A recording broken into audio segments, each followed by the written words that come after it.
Now at 5, 2 CPR saves in 2 weeks brings awards to the Dunawig Fire. Their life-saving efforts ahead. Plus, pet owners pack the Joplin Humane Society for a chance to get low-cost vaccines. And Pittsburgh first responders serve up burgers for a good cause today. The 4 states' most watched news starts now. Firefighters in Southwest Missouri earned national recognition for saving 2 lives in September. This is KOAM News.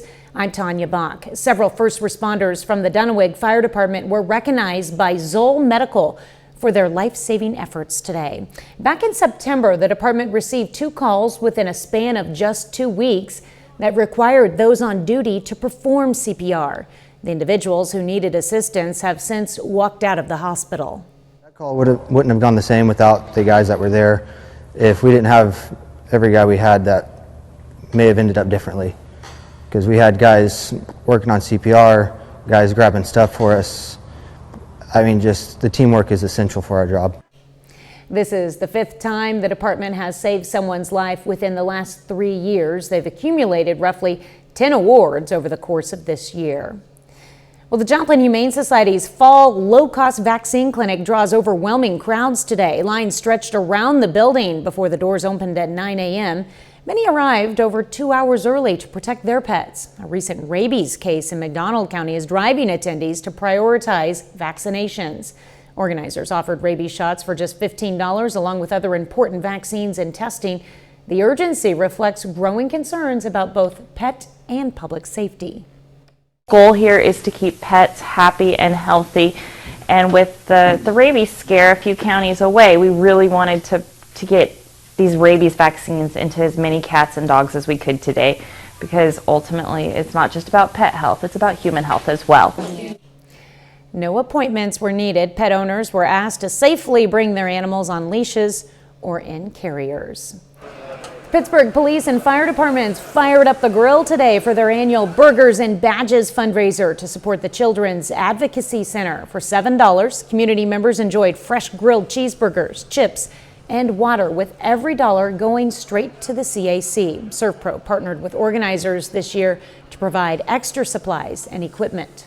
Originally something to do with the United Way of Pittsburgh, Kansas. I don't remember how long ago that was that we started doing this, but some time ago the United Way dissolved as an organization here in Pittsburgh. So we look for another beneficial organization to do this and give proceeds to, and the Children's Advocacy Center was the top of our list. Today's turnout kept crews busy with call-in orders, deliveries, and an open dining area at the fire station where residents could sit down and enjoy good company and today's good weather. Speaking of good weather, meteorologist Lindsay Gaffney joins us now with a first look. We did have very good weather. We were in the low 70s, although pretty cloudy out there. It was still very nice outside. Now, for the next couple of days, we do cool down thanks to that cold front that's finally pushing through the area tonight. So winds are shifting, and we're only going to be in the mid-50s on Saturday, back into the low 60s for the start of next week. Now, we also see some rain chances picking up on Sunday night and in through Monday, pretty much all day on Monday, with sprinkles possible Wednesday afternoon. But really, this system is what's going to drive our temperatures down into the 20s overnight lows by Thursday, and the highs in the mid-40s. Now, I'm going to have a full look to weekend forecast coming up. Thanks, Lindsay. Well, President Trump is once again at odds with Democratic lawmakers. The latest spat centers around his response to a video posted on social media. Natalie Brand has more details from the White House. All Congress, and it's going to get a lot of us killed. We have kids. Lawmakers are condemning President Trump's social media posts accusing 6 Democratic lawmakers of sedition punishable by death. I'm not threatening death, but I think they're in serious trouble. In the old days, it was death. Do you worry, Mr. President? Seditious behavior. Do you worry that was a big deal. The president's comments came in response to this video from the lawmakers with military and national security backgrounds, with a message to concerned members of the military that they do not have to follow unlawful orders.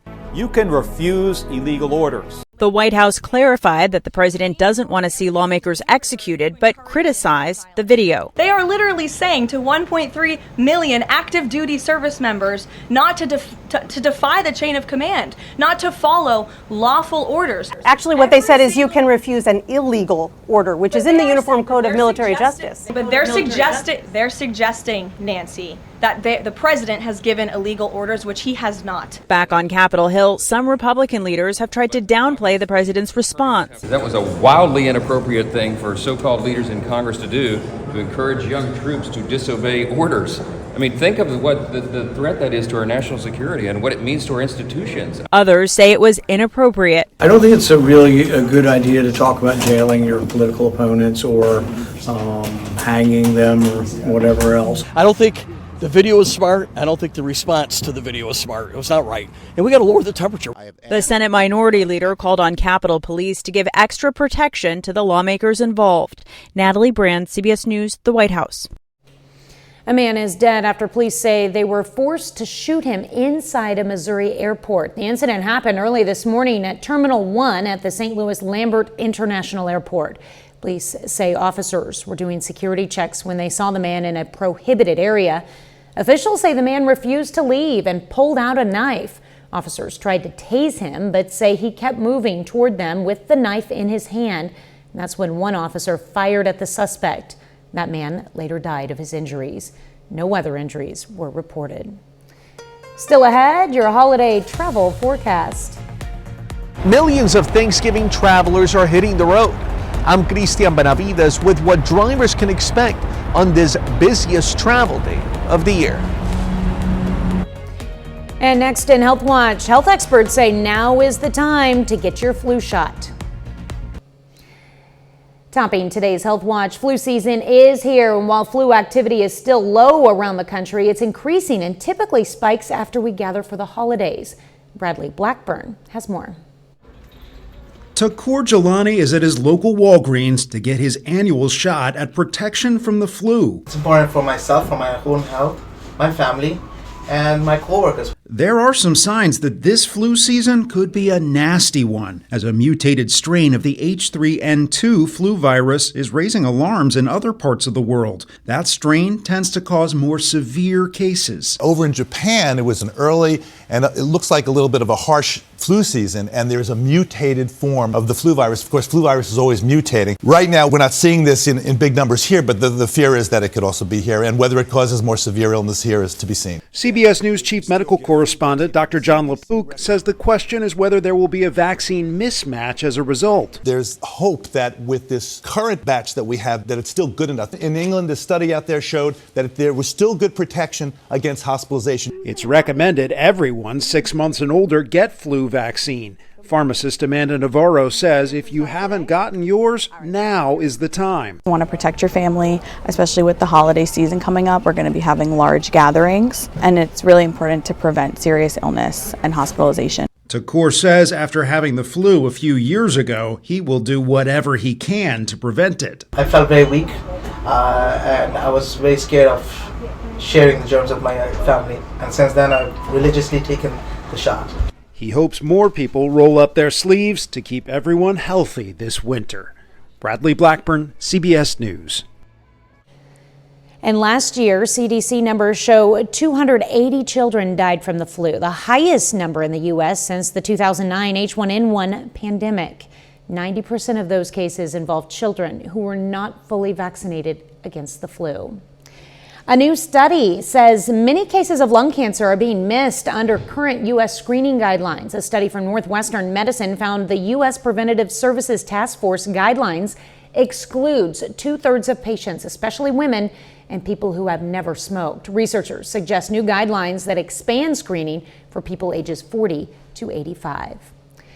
A new daily oral GLP-1 pill can help people lose weight and improve their blood sugar levels. A study by the UT Health Houston says the pill, called orforglipron, can be an alternative for people who don't want to take daily or weekly injectables needed for other GLP-1 drugs.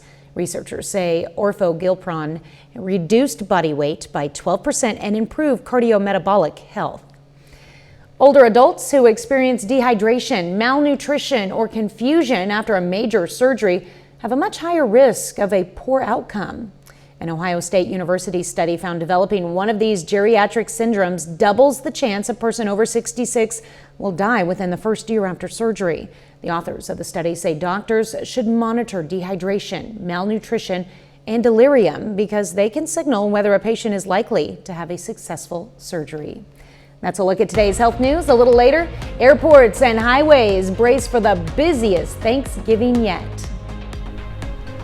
And it's a bit cooler this weekend. I'm going to have a look at your weekend forecast and your Thanksgiving forecast coming up.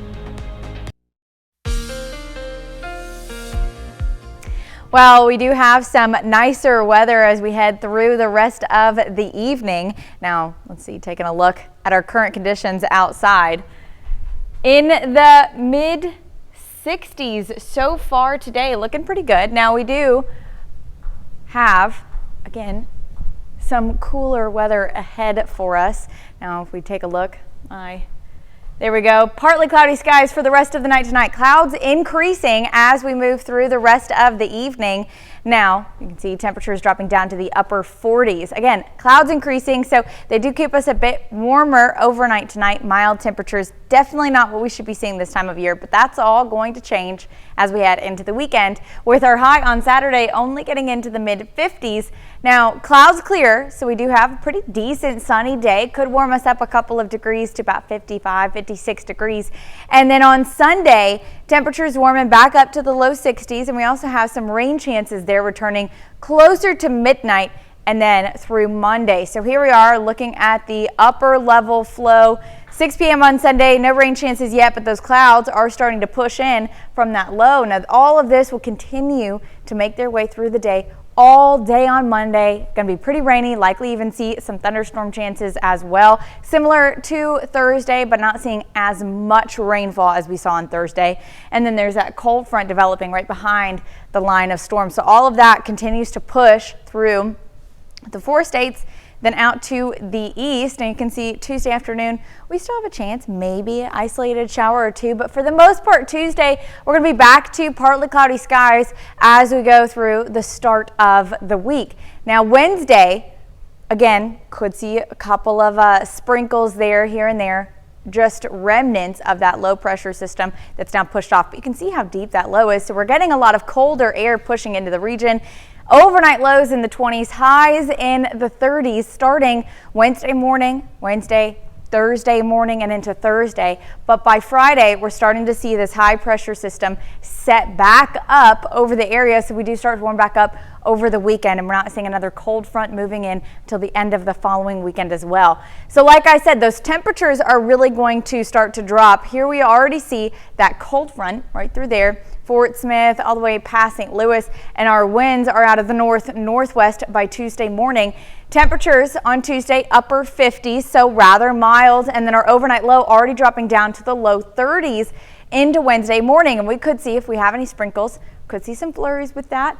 Likely nothing going to stick because the surfaces are warm. And then the high for the day, mid to low 40s as well on Wednesday. Now, Thursday is when things get pretty cold. We're dropping down to the 20s heading into Thursday morning, actually upper 20s to start the night, and then getting into the low 20s, near 20 degrees as we head into Thursday. Now, temperatures both Wednesday and Thursday are going to be in the low to mid 40s, but like I said, with that ridge returning over the weekend, we're back into the mid 50s by the weekend with another round of rain. Now, that snowflake on Monday, it's not saying we're going to get snow, but I wanted to mark the first day of December.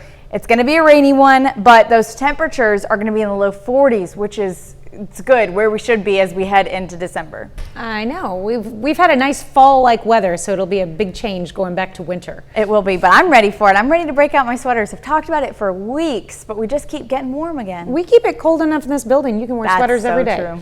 All right, thanks, Lindsay. Well, coming up, record numbers hit the road and skies for Thanksgiving. Topping today's Consumer Watch, you may be packing your bags right now. A record number of Americans are expected to travel this Thanksgiving. As CBS's Christian Benavides reports, many flyers are grateful the government shutdown is over. It's already the single biggest travel holiday of the year, and according to AAA, this one will be the biggest yet, with nearly 82 million people expected to journey at least 50 miles from home. 2 weeks ago, it was horrible. You know, there were too many people, the line was crazy, but today everything seems normal. Airlines have resumed normal operations after disruptions during the government shutdown, and the industry is confident. As we go into the holiday, it's going to be full. It's going to be packed. The airlines are ready, the air traffic controllers are back, the skies are safe. But the TSA is still ramping back up to full staffing levels at some airports. Travelers we spoke with are prepared. Try and get here to the airport about 2 to 3 hours early because you just never know. The vast majority of Thanksgiving travelers reach their destination by car, and AAA expects a new record-setting number this year. South Florida resident Aliyah Zaytoun is among the 73 million forecasted to hit the road. Her family is headed to Disney World for Thanksgiving. According to AAA, Orlando is the top domestic destination this holiday. So the lines are going to be insane in Disney. You're going to have a lot of company. And look for company on the roads during peak travel. I'm going to go Wednesday afternoon after work, that type of thing. Tuesday and Wednesday are the busiest ahead of Thursday, and then Sunday is when most people come back. If you can avoid coming back that Sunday. If you're sitting in traffic, take some consolation. At least gas prices are about the same as last Thanksgiving. Cristian Benavides, CBS News, Pompano Beach, Florida. According to aviation analytics company Cirium, the pace of airline bookings dropped by 50% during the first week of November, likely due to uncertainty over the government shutdown. Well, nearly 1,000 flights were delayed today at North Texas airports. DFW Airport alone is reporting more than 800 delays and nearly 500 cancellations. So far today, we spoke to one woman who's worried about making it to Florida before her cruise leaves. We got here, our flight had been delayed a few hours, and then when we checked in, right after we put our bags in and got into checkout, it got canceled. So we're heading to Fort Lauderdale, but we can't catch a flight until 7 a.m. tomorrow. At Love Field, there have been 184 delays and 60 cancellations so far today. More passengers are riding the rails, with Amtrak reporting a big bump in passengers. Amtrak saw a record number of riders in the fiscal year 2025 with 34.5 million customer trips taken. That's up more than 5% over the last fiscal year. Amtrak also reported $2.7 billion in revenue for that time period, a new high and a 10% increase over last year. And McDonald's is seeing green this holiday season. Participating restaurants will drop the Grinch meal on December 2nd, which includes a Big Mac or 10-piece chicken McNuggets, a medium drink, and a new dill pickle flavor McShaker bag to give the chain's iconic fries a mean, zesty kick. The Grinch is also sneaking pairs of socks into the meals, featuring images of the beloved Dr. Seuss characters. Final check of the forecast is next. Up next on the CBS Evening News, an ex-cop who spent his life fighting crime commits his retirement to fighting grime and doing loads of good. That's ahead on the CBS Evening News. And then on KOAM News at 6, learn more about the Dunwoody Fire Department celebrating its life-saving heroes. Plus, see how many people lined up with their animals for vaccinations today at the Joplin Humane Society. And Sports Director Ryan Blank is live at Altamont for Labette County's first sub-state football playoff game tonight. Stay with us for the CBS Evening News and KOAM News at 6. Well, kindergartners from Columbian Elementary get a taste of different cultures. 4 exchange students from Missouri Southern State University gave presentations today about their country of origin. Japan, Korea, India, and Nepal students came in traditional dress and talked about the traditional foods from their cultures. India is a great country. There are a lot of stereotypes about India, so I just want to present it because they're children. I want them to know that India is, because there are a lot of stereotypes about India, so I just want them to know that India is not actually what you think. All this week, the students have been learning about other cultures in the world and trying different food. It's a great thing to do. Yes, it is. Final check of the forecast? Looking pretty good. Oh no, it looks like I've got my evening planner, but hey, there's a look at your evening planner. I mean, temperatures are only going to drop down to the upper 40s, low 50s tonight, so pretty nice weekend. All right, well, thank you for joining us. The CBS Evening News is next, and we'll be back here for KOAM News at 6. We'll see you then. Have a great evening and an even better weekend.